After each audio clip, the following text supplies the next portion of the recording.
करते इमाम शाफी फरमाते मेरे इलाके का एक नौजवान था, आलिम फाजिल नहीं था पर नेक बड़ा था, मेरे साथ हज करने आ गया और मुझे वहां जाके पता चला वो भी आया हुआ है। फरमाते हैं वो हज में मैं बड़ी कोशिश करता उससे मिलने की, तो कहता हुजूर क्या हज में बातें करनी, रब रब ना करें, एहराम बांधा हुआ है, बाद में बात करेंगे।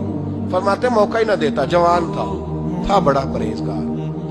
फरमाते हैं वो जब भी दुआ के लिए हाथ उठाता तो कहता या अल्लाह मुझे कब्र में भी नमाज की और कुरान की तौफीक देना। कहा मौला अली एक दिन आके खड़े हो गए, अर्ज करने लगे या रसूलल्लाह जन्नत में नमाज भी होगी कि नहीं?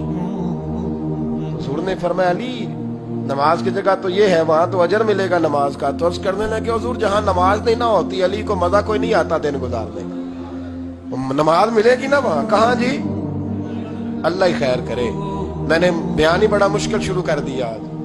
जन्नत में नमाज की तलाश। तो इमाम शाफई फरमाते हैं कि वो ना दुआ मांग रहा था या अल्लाह कब्र में भी तौफीक देना, कब्र मेरे काबू नहीं आता था, मैं बड़ी कोशिश करता जरा बैठे को बातचीत करूं पर वो निकल जाता और अपनी इबादत में लग जाता।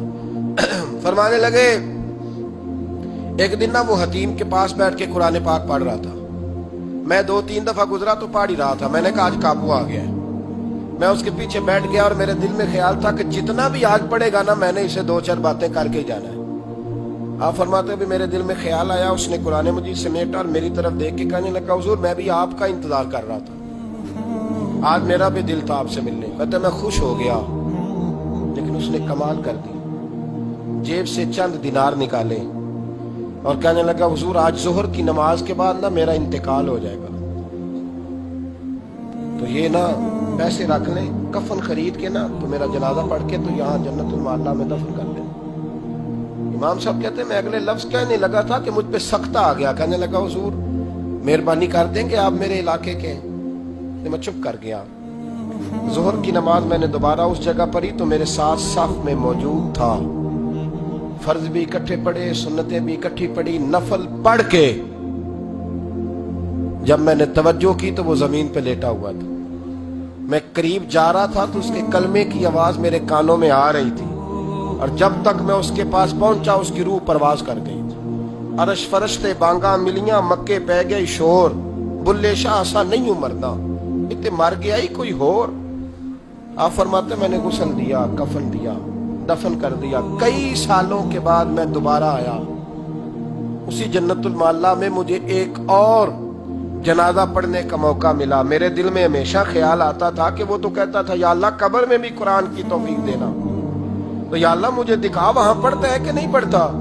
तो इमाम साहब फरमाते मैं वो मेरे दिल में बात थी, अल्लाह ने मौका दिया, मैं दोबारा जनाजे में गया तो जो कब्र खोदी गई वो उसकी कब्र के बिल्कुल साथ थी। अचानक मेरी नजर पड़ी तो कब्र की दीवार गिर गई, लोग परेशान हो गए, कहने लगे आप आलिम अब आप बताएं क्या करना है। तो कहता मैंने झांक के जरा आगे देखा तो अंदर बैठ के कुरान पाक पढ़ रहा था,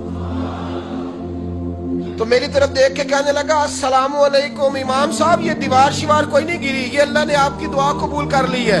आपको पता चल गया ना रब ने मुझे कब्र में भी कुरान पढ़ने की तौफीक अता फरमाई, समझ आ गई ना आपको? फरमाने लगे अब दीवार बंद कर दो और मेहरबानी करना दूसरों को ना बुलाना। ठीक हो गया, आपकी दुआ कबूल हो गई। भाई कुरान पाक से दिलचस्पी शौक पैदा करें, ज़ौक़। यार कुछ ना हो सके तो इसे दिन में एक दफा चूम के सीने से तो लगाया करो, इसमें ही बड़ा जायका है, इसमें ही बड़ा लुत्फ है, कभी इससे प्यार तो करके देखो। ये अल्लाह की किताब है और इसका एक एक हरफ वो है जिसकी तशरीह मदीने के चांद ने बयान फरमाई है।